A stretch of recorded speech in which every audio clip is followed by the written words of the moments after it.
Star hospital సుఖీభవ్కు తిరిగి స్వాగతం. Rheumatoid arthritis, దీన్నే మనం కీళ్లవాతమని కూడా పిలుస్తాం. ఎందుకొస్తుందో తెలియదు కానీ దాని బారిన పడ్డప్పుడు మాత్రం కీళ్లన్నీ తీవ్రమైన నొప్పులతో నరకాన్ని చూపిస్తాయి. ముఖ్యంగా ఉదయం పూట కీళ్లన్నీ బిర్రబిగుసుకుపోయి ఏమాత్రం కదల్చడానికి వీలు లేకుండా ఉంటుంది. కీళ్లలో తేళ్లు కుట్టినట్లుగా వేధించే రుమటాయిడ్ ఆర్థరైటిస్ జబ్బు గురించిన పూర్తి వివరాల్ని ఇప్పుడు డాక్టర్ని అడిగి తెలుసుకుందాం.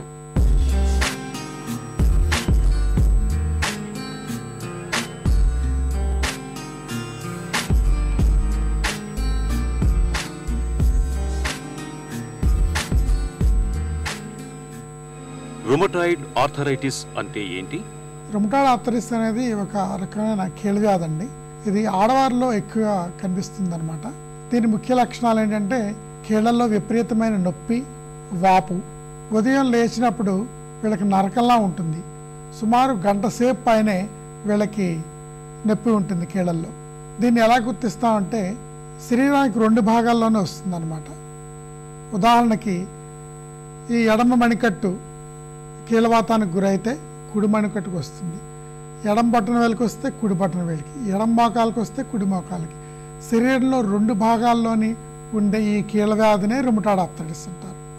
దీని ముఖ్య లక్షణాలు ఏమిటంటే కీళ్లలో నొప్పి, వాపు, కీళ్ళు బాగా బిగుసుకుపోవడం, ఉదయం లేచిన తర్వాత విపరీతమైన నొప్పి, విశ్రాంతి తీసుకుంటే నొప్పి ఎక్కువైపోవడం, కదులుతూ ఉంటే జాయింట్స్ లూజ్ అవుతూ ఉంటాయి. మనలో ఉండే రక్షణ వ్యవస్థ సరిగ్గా పనిచేయకపోవడం వల్ల ఈ రుమటాయిడ్ ఆర్థరైటిస్ అనేది వస్తుంది.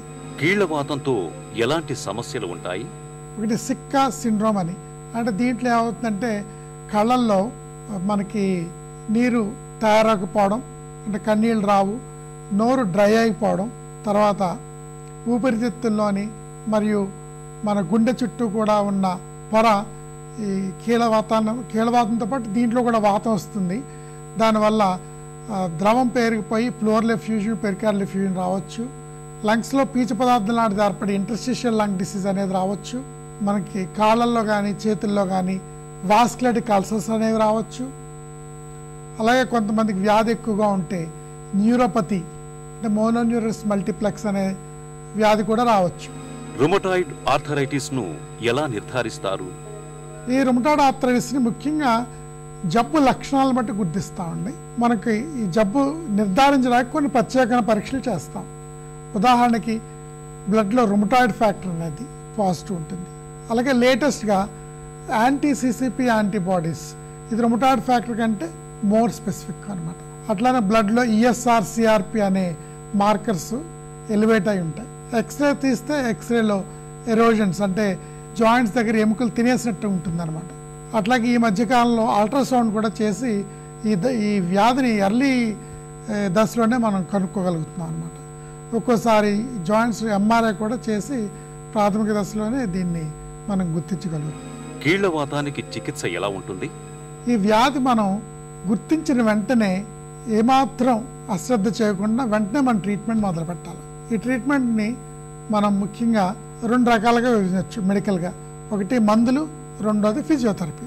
మందుల్లో మొదటిది నొప్పి టాబ్లెట్లు, దీన్ని ఎన్సెట్స్ అంటాం. రెండోది స్టెరాయిడ్స్. స్టెరాయిడ్స్ ఈ మధ్యకాలంలో ఎక్కువ ఉపయోగించట్లేదు. సాధారణంగా లోడోస్ ఒక 5 మిల్లీగ్రాములు, బాగా జబ్బు ఎక్కువ ఉంటే 7.5 10 మిల్లీగ్రామ్స్. 2-3 నెలల తర్వాత వీలైనంతవరకు స్టెరాయిడ్స్ ఆపేయడానికి ట్రై చేస్తాం. మిగతా గ్రూప్ ఆఫ్ డ్రగ్స్ని డిసీజ్ మాడిఫైయింగ్ డ్రగ్స్ అని అంటారు.